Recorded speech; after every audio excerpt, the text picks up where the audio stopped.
Alléluia. Je vous salue au nom du Seigneur Jésus-Christ. Ici ce matin, vous avez le pasteur Jules Belman Aruka. Et je voulais parler en bref au sujet des couples aujourd'hui.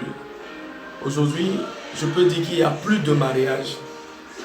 Parce que les jeunes gens aujourd'hui sont devenus matérialistes.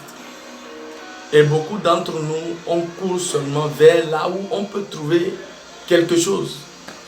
Là où c'est déjà prêt à manger. La vie du couple n'est pas comme ça. Tu ne peux pas aller trouver, si tu es parti trouver un homme qui a déjà tout, l'homme là va te laisser à la maison et aller chercher ce qu'il veut ailleurs. La vie du couple, c'est la vie de souffrance. Vous bâtissez le couple ensemble. Vous restez ensemble, vous souffrez ensemble pour devenir quelque chose ensemble. Et vous les filles qui êtes occupées en train de chercher des hommes qui ont déjà tout. Ils ont déjà tout. Et vous, c'est ça que vous voulez. Je vous dis que vous êtes en erreur. Parce que nos mamans ne sont pas comportées comme ça. Demandez bien. Nos mamans qui ne connaissaient pas Jésus-Christ en leur temps ne se comportaient pas comme ça. Ils ne se donnent pas aux hommes pour avoir quelque chose. Beaucoup de filles aujourd'hui peuvent aller se coucher avec un homme juste pour avoir 50 000 francs, pour avoir 100 000, pour avoir 500 000. Une seule fois. Est-ce que 500 000 peut te guérir du sida? Est-ce que 500 000 peut te guérir de toute maladie que tu peux avoir de chez ton homme? Donc, je vous interpelle que le mariage, ça se construit dans la patience. Rien n'est au hasard. Il faut construire ça. We have to build it. Tu construis le mariage. Et c'est dans la patience. Ne courez pas. Vous courez trop.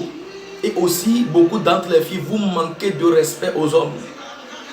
Parce que, bon, vous voyez qu'il n'a rien aujourd'hui. Il ne fait rien. Et vous manquez du respect. Vous ne savez pas le destin que Dieu a donné à chacun de nous.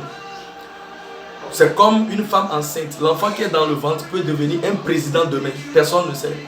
Mais si vous prenez ce qui se passe dans le physique pour juger les gens, vous allez toujours tomber dans des erreurs et tomber de homme à homme. Par fini, votre sexe devient comme quoi? Autoroute. Tout homme aurait passé là-bas. L'autre là aussi va dire j'ai déjà couché avec la fille là. L'autre là va dire j'ai déjà couché avec la fille. Et c'est pour vous qui est grave. C'est pour vous qui est grave. Si tous les hommes dans ton quartier, dans ta ville, ont déjà couché avec toi, qui va te marier encore? Tu vas rester là-bas en train de souffrir. Alors, j'interpelle les jeunes femmes de se calmer, de se patienter. Et je parle aussi aux jeunes hommes. Tu n'es pas obligé de tester toutes les filles. Tu veux te marier, prie et demande à Dieu pour que Dieu te dirige vers une femme qui va rester tranquille à côté de toi. Tu prends cette fille aujourd'hui, tu couches avec elle, tu la laisses. Tu t'en vas prendre l'autre, tu couches avec elle, tu la laisses. Tu es en train d'essayer les filles. C'est mangue ou bien c'est orange. C'est par là, beaucoup d'entre nous aussi les jeunes, nous faisons des erreurs, les jeunes hommes. Arrêtons ça. Prie Dieu, cherche une seule.